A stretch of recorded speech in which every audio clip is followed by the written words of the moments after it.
The year 2046. The Robinson family are lucky enough to get the chance to live on a colony on Alpha Centauri after Earth became uninhabitable. While flying on the shuttle Jupiter 2, Maureen and John try to keep their 3 children entertained by playing cards. But the system advises everyone to wear helmets as the shuttle begins to enter the unknown planet's atmosphere. The autopilot chooses a safe landing trajectory, but as it does so, burning debris flies past and everything changes. The shuttle is carried at high speed and finally hits the surface. The Robinsons try to evacuate, but only the youngest man manages to get out through the main hatch. The others have to make a detour. And while they do, the boy surveys the endless snow-covered desert. As soon as the family is free, Jupiter 2 goes under, along with all the supplies and a chance to take shelter from the cold. John, a serviceman. A month ago, on Christmas Day, he came to visit his family to spend the holidays together, but the news of the meteorite changed their plans. Meanwhile, Maureen notices that her husband's pant leg is torn, proving that the air is not poisonous, and the Robinsons take off their helmets, breathing in the fresh air for the first time in a month. Penny tries to contact someone to no avail, while Maureen, in the meantime, reassures the children that a rescue mission will be sent out for them. In fact, the mother realizes that the things are not that bright. It will soon be nightfall and the temperature will drop to 60 degrees. This means that the capsule will be trapped in ice and the whole family will be left to freeze on the surface. John decides to go down into the sunken shuttle for the battery, but they have time to do it only through the top hatch, into which no one can get but Will. The man is prepared to risk his son, but while he's explaining to the boy what to do, his daughter Judy dives into the water. Judy finds the battery, but it's too late. She doesn't make it to the surface in time and ends up in the ice. Maureen looks over the sensor readings and asks her daughter to calm down. Her suit will withstand the low temperature and maintain oxygen levels for 5 hours, and they'll figure something out in that time. John tries to manually crack the ice. In the meantime, Will tells his father that as they were falling, he noticed white flames, which means there are deposits of magnesium nearby, which burns well. Realizing it's their only chance, the head of the family leaves his daughter Penny as the eldest and goes in search of fuel with his son. Being left at the tent, the girl recalls how recently she was choosing a gift for her father. Having nothing else to do, Penny decides not to waste time and also chops the ice over her sister, keeping her spirits up with various jokes. But despite all her attempts, the girl finds it hard to hold back her tears.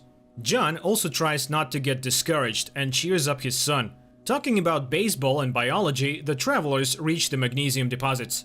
Having gathered enough to get Judy out, John is about to leave, but Will falls into an underground tunnel. By this point, Maureen's leg, which she hurt in the fall, has turned to stone, and the girls decide to rescue Mum. Judy directs her sister from under the ice, and Penny does the surgery. Will regains consciousness and emerges from the tunnel and sees before him the forest that used to fill the earth.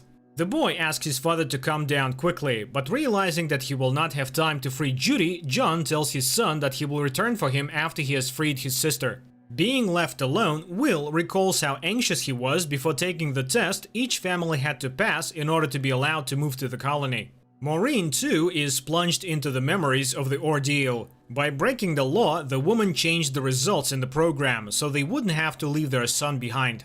The boy enters the forest to explore it and try to find survivors. He reaches a spot where the remains of the trees are burning, and there he finds a spaceship of extraterrestrial origin. A moment later, Will notices the ship's owner, a huge robot-like creature. The guy tries to hide from the alien in a tree, but it proves impossible. Meanwhile, John returns to the camp and listens to his wife's complaints about leaving Will melting the ice over Judy. Saving his daughter, the man recalls how Maureen informed him of the divorce. Will almost manages to communicate with the aliens, but the flames come close and some of the robots die. John and Maureen have almost scooped out the water, but it starts to rain, which puts out the fire and fills the hole. Will accepts help from the aliens and is safe. The rest of the Robinsons realize they can't save Judy. She's running out of oxygen and can't melt ice. Penny notices the strange creature, but Will suddenly appears behind it. After assessing the situation, the alien melts the ice and frees the girl. Then things get back to the past. The spaceship, which was also carrying the Robinson family, is attacked by the same aliens and their passengers are destroyed. Someone named June runs up to Dr. Smith and steals his jacket with his name on it to leave the ship as a member of the crew. Running into the landing shuttle Jupiter 18, fake Dr. Smith takes technician Don West and his girlfriend with him, and the trio leave the wrecked station. The shuttle crashes onto an unknown planet. Don's partner dies, but the guy and Smith are lucky enough to make it out of the wreckage. The narrative then switches to the present.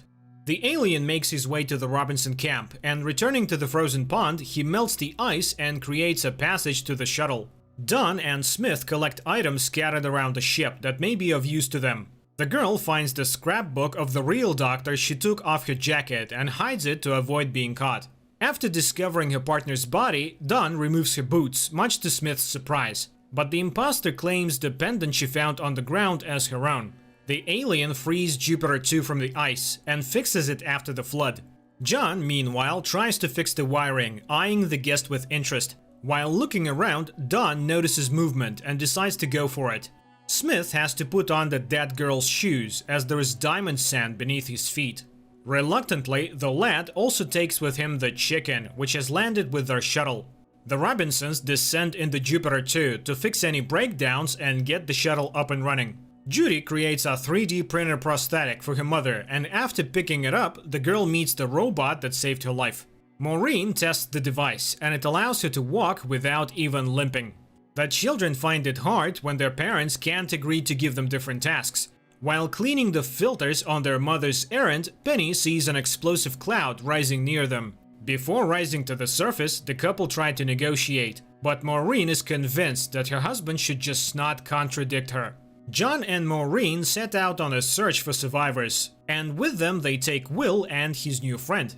The girls are instructed by their parents to get Jupiter 2 out. To do this, they have to gradually wind it up, as if rocking it, to prevent the glacier from collapsing. John tries to get a gun, but security protocol at the colony does not allow the use of firearms. In the meantime, Smith and Don make their way out to the wasteland, and it isn't long before they find themselves at the red parachute, which the lad has seen from a distance. Angela, ejected by the parachute, turns up alive, and the pair go into a stupor, unsure of what to do. Penny brings her sister a biscuit, but a signal distracts the girls from their treat. The computer reports that the sleeve is clogged again. Once outside, Penny sees a storm coming at them. There is no way to contact the parents, but Penny thinks they should speed up and save the family. But Judy reminds them that they can't abruptly lift the shuttle. Ignoring her sister, Penny starts the engine and clears the exit from the shuttle. The remaining Robinsons find the wreckage of another shuttle, Jupiter 17, but they encounter no bodies or living humans. But Maureen hears the sound of aliens on the radio. The couple try to find out if the visitor remembers where their ship was left, but Will translates that the alien remembers nothing but the place where they met, and the company decides to go there. Don and Smith are about to move on, and the lad can't leave Angela behind. Handing the poor hand to his girlfriend, he takes the injured woman in his arms, and they head off in the direction of the smoke post. Penny fixes the car. She's going to look for the parents on her own. But Judy is afraid to go with her sister after her experience in the ice captivity, so Penny has to go alone, traversing the snowy slope. After stopping for a rest, Don fires his second flare, but there is no answer. He sees that a storm is approaching, and it is no longer safe to drag Angela. The alien leads the Robinsons to the wrecked ship. While the adults explore it inside, Will teaches his friend to play ball. The toy flies off under an iron piece, and as the robot helps Will to pick it up to retrieve the ball, the boy sees what the alien has recently seen, a mess on the ship that caused them to go astray. Maureen and John at this point also see something interesting. A huge map of an unknown planet, and the entire Milky Way opens up before them. Frightened, Will runs away into the woods, but the alien catches up with him, and he realizes that his friend doesn't remember anything from his past life, though he is aware of his guilt. The robot is a submissive and loyal friend to Will. Smith and Don find shelter from the storm, but the imposter leaves his buddy with Angela and goes off to get help, asking Don to fire one last rocket when he realizes it is time to meet up again. The Robinsons are walking through the woods when a storm catches them, and instead of raindrops, diamond shards fall from the sky. Hiding under a rock, Maureen finally catches the signal and hears Penny's voice. And in order for the girl to find them, the robot turns on a spotlight. After a couple of minutes, the whole family is safe. Don spots the machine and is about to launch one last rocket. Seeing the signal, John turns the rover around and risks being caught in a storm, rushing after the survivors. The Robinsons open the door and drag the imposter Smith in, while Don finds the signal gun case empty. John manages to corral the car into the shuttle a second before the storm passes over them. A few months before what happens, Dr. Smith, whose actual name is June, has already tried on someone else's role. By cutting a chip out of his sister, she has stolen her successful life. Maureen explains the situation to the family and insists that they must make contact as soon as possible. But everyone is tired, and the Robinsons ask to let them rest for at least a couple of hours. Only Dr. Smith remains in the room with Maureen, concocting yet another lie as she goes along. Listening to the shifting ice, June can't bring herself to remember her confinement. At night, Smith takes advantage of everyone being asleep and to gather information. She rummages through Robinson's personal belongings. Will can't relax either. In his sleep, the boy sees the robot's memories. The boy goes to the kitchen for refreshments, and Smith tries to gain his trust.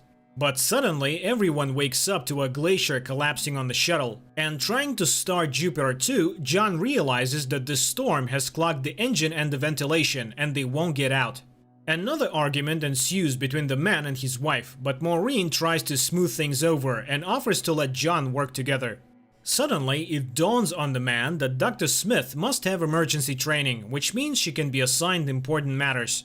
But when Maureen hands out tasks to everyone, the imposter becomes nervous. In the compartment of the 3D printer, Maureen finds traces of printing, and in the software she sees that someone has been printing weapons.